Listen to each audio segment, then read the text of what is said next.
In the past 24 hours, you've probably experienced dance in some form, whether it was scrolling on TikTok and seeing the latest viral dance video, or watching your friends' reels on Instagram.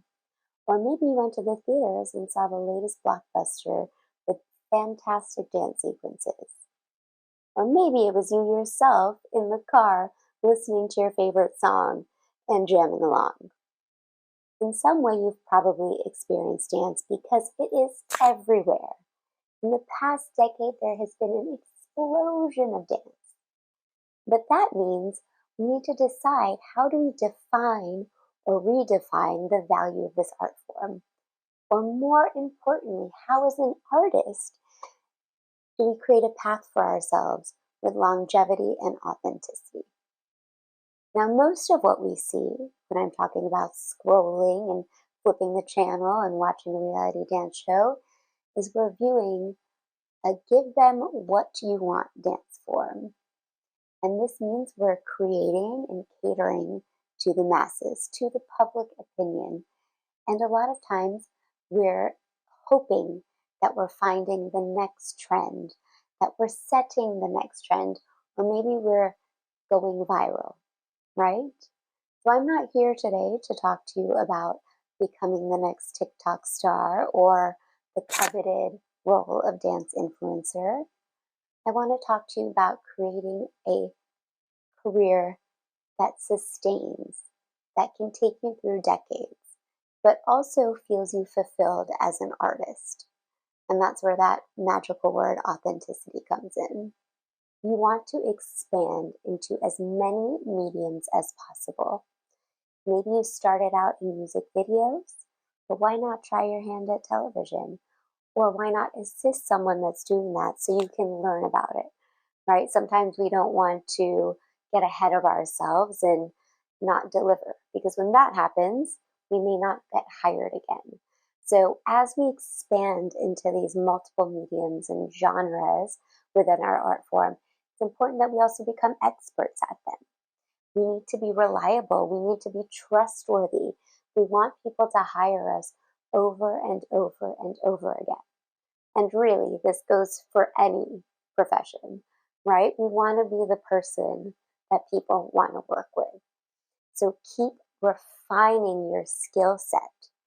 So any chance you get to dive into something that feels uncomfortable, dive head first. You never know if you're going to be brilliant at it. Or maybe you're not going to be good at all, but you want to. So you spend the time learning and putting in the work. The more things that you can add to your, I would call it your imaginary bag, Mary Poppins bag, right? We want to keep filling that bag. So that way, when we're called upon, we show up ready, we show up prepared, and we deliver a product that is undeniable. So one, longevity, expanding into these mediums. But we also, as we expand, want to diversify the different fields within a larger umbrella.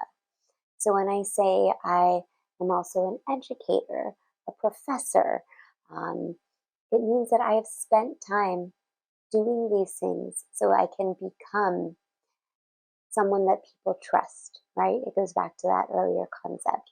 We want to be experts in each of these fields. So this is how I got through the pandemic, right? When live shows shut down, my business, which does live shows, shut down. But I was already teaching for years, and that all of a sudden took off. I was Zooming classes every day. I was setting choreography. I was helping artists with virtual shows. It was as if I had never been busier.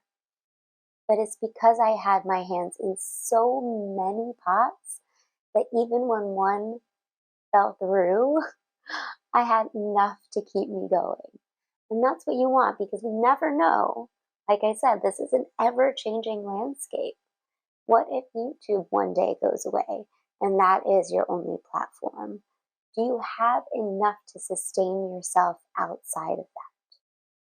So I will say, when I said earlier, a lot of what we see is giving the people what they want. I also do that. My job is to turn my clients' dreams into reality. It is to entertain. It is to make people feel magical on their most special day. It is to make people feel alive. It is to wake people up at a conference. Whatever it is, my job is to take my clients' expectations and supersede them. But having my company, my business, allows me to keep my choreography skills extremely sharp because I'm constantly having to create and push the boundaries when it comes to live entertainment. We did over 60 live shows last year.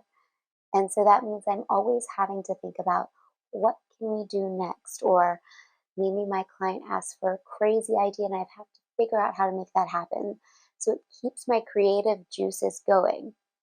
But my favorite part about it is that I get to keep incredibly talented dancers a steady job in Los Angeles, a very hard place to make a living and stay working as a dancer.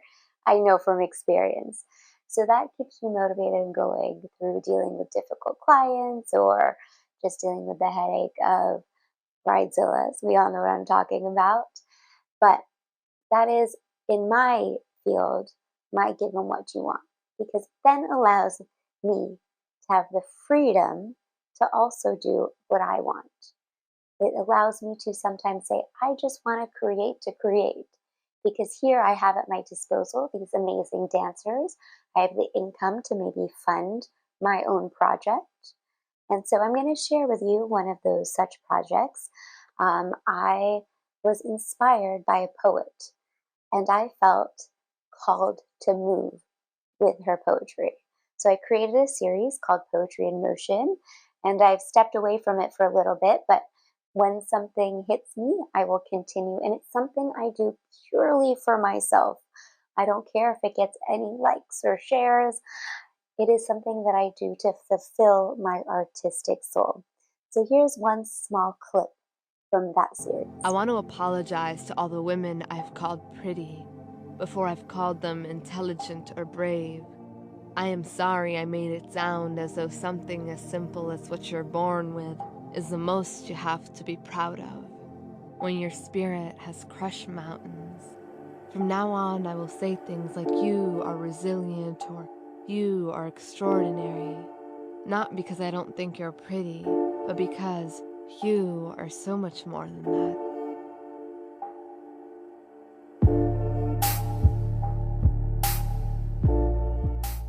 Authenticity. Oh, it's such a buzzword, isn't it, right? It gets thrown around all the time. But I want to define it in terms of dance, movement, choreography. For me, authenticity in movement means that we use experimentation and imagination, and maybe, yes, outside influences of inspiration to allow movement to come from a place that is organic in some shape or form. So that means we are not looking at something and trying to replicate it. Maybe we're looking at something and saying, ooh, there is something about that movement that's making me feel a certain way. How in my body would I have that same feeling? So for me, that's what authenticity is in movement. And when I was able to define that for myself, that was the life changing moment for me. That's when I knew I could do this forever, that I didn't need to find my backup career, right? As we know, arts are never supposed to be the end goal for our career. So for me, it was combining my two identities. When I say two, they really are now one, but originally that's how I felt. So, yes, I am American, and yes, I am Indian. And when I was able to marry those two in terms of dance, in terms of movement, that's when I started finding my voice as a choreographer, finding my voice as a leader within choreography, within education. But it was a journey. It wasn't just overnight. Nothing good is ever overnight, usually. But it was definitely a journey.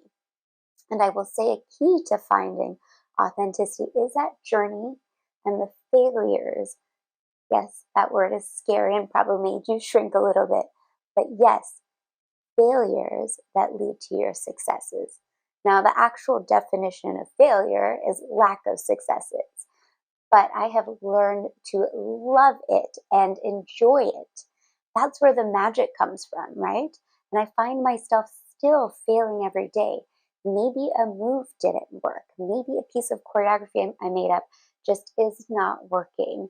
Maybe a client wants to redo their entire concept, right? So I'm constantly having to say, reevaluate my art, right? And yes, I'm using the word failure, but in all honesty, we're just growing if we look at it as that. For the number of failures I've had, I feel like my successes have outweighed them. And those successes are because I've gotten to do jobs that have fulfilled me artistically, creatively. I've got to choreograph countless music videos for artists that I just truly adore and love their music. I've got to choreograph their world tours, um, shows for the NFL, the NBA, multiple television shows. Got to travel around the world. Got to choreograph in Israel multiple times. And then I get to travel and teach to thousands of kids every year. And that is so inspiring. Just as much as I give to them, I get even more back. So I think with all these different jobs that I get to do because I have spent the time and the energy to hone my craft, to diversify in different mediums and different jobs. And I feel like I'm doing it as authentically as I possibly can. And that's taken years and to break down a lot of barriers and, you know, push through any boundaries that I thought I had. So it's possible. And all you do is have to just be a little bit fearless, take a little leap of faith, and put the work in. So thank you so, so much for having me, and look forward to seeing you on the dance floor soon.